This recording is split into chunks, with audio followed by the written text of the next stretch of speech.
In this video, I'll show you how to convert any PDF into an editable Word file using ChatGPT. You don't need any extra apps. It's fast, simple, and completely free. First, open ChatGPT. Click the little paperclip icon on the bottom left and upload the PDF file you want to convert.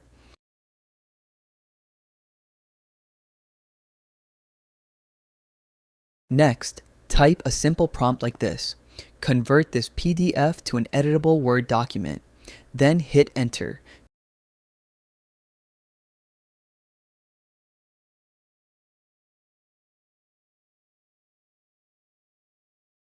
ChatGPT will automatically read your file and start converting it.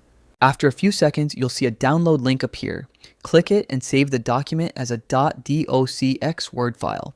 That's it, your PDF is now editable.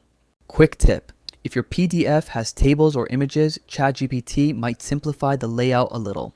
To keep the design consistent, add this to your prompt. Keep original formatting and tables intact. And that's how you convert any PDF into a Word document using ChatGPT, fast and free. If this video helped you, give it a thumbs up and subscribe for more quick tutorials like this.